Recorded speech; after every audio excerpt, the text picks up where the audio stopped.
Manhattan blurred past the window, but I couldn't see any of it. This car was drenched in him. That cold sandalwood scent, the same one that had been pressed against my neck last night, when his breath hit my skin, was now wrapped around me like I was breathing him in. Ezra rarely loses control, Finley said casually, like he was commenting on the weather. His eyes flicked to me in the rearview. You must be unexpected. My face went up in flames, heat racing down my throat, up to my ears.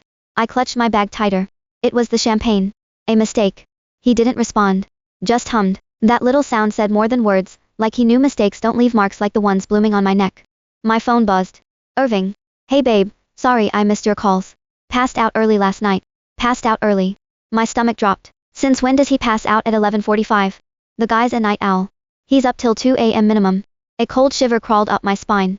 Then another thought hit, colder and darker. I did the math in my head, counting days, and the blood drained from my face. Stop the car, I said, my voice sharp, not even sounding like me. There's a CVS. I need something. Finley's eyes met mine in the mirror. He didn't ask. Just pulled the massive car to the curb like it was nothing. I practically fell out, nearly twisting my ankle in those borrowed heels. The pharmacy lights were brutal, fluorescent white. I walked straight to the aisle, my heart slamming in my ears. Grabbed the Plan B box. My fingers were ice. The cashier looked at the Chanel suit, then at my messy hair, then at the marks I couldn't hide, then at the little box in her hand. She didn't say a word. She didn't have to. I paid cash, shoved it in my bag, and walked out with my head down. Back in the car, Finley said nothing. But the air had changed. Heavier. Like a storm waiting to break. I didn't speak for the rest of the ride. I just clutched that box until the cardboard started to soften. When the Maybach pulled up to my rundown building in Brooklyn, the contrast was almost laughable, peeling paint against sleek black metal. Thanks, I muttered, pushing the door open. Ms. Andrews. Finley's voice stopped me. I paused, didn't turn around. Ezra is a man who takes care of what's his. Flat. No mockery. But I heard it anyway. A warning. Or a promise.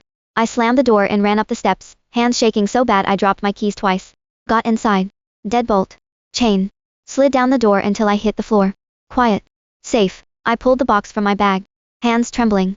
Tore the foil. The little white pill sat in my palm, looking innocent. I swallowed it with tap water. It scraped going down. The nausea hit immediately, psychosomatic, I knew, but I still grabbed the sink and forced myself not to gag. Then I stripped. The Chanel went in a plastic bag. The La Perla too. I didn't want to see them again. I turned the shower as hot as I could stand, and scrubbed until my skin was raw, until I was red and stinging, but I could still feel his fingers. Still feel his mouth. When I finally stepped out, wrapped in my old frayed bathrobe, I felt hollowed out. My phone buzzed. Leah. Did you see Irving last night? I swear I saw him at the box around 1 a.m. I stared at the screen. The box. A nightclub. He said he was asleep. My hand started shaking again. What was he doing there? And who was he with? Across the city, Finley typed a quick message on his encrypted phone. She went to the pharmacy. Looks sick. Urgent. In the penthouse, Ezra Gardner stared at the screen. His phone creaked under his grip. He closed his eyes. Took a slow, measured breath. When he opened them again, something dark and cold settled behind them. The fountain pen in his hand snapped in half with a sharp crack. Black ink bled into his fingers, dark as oil.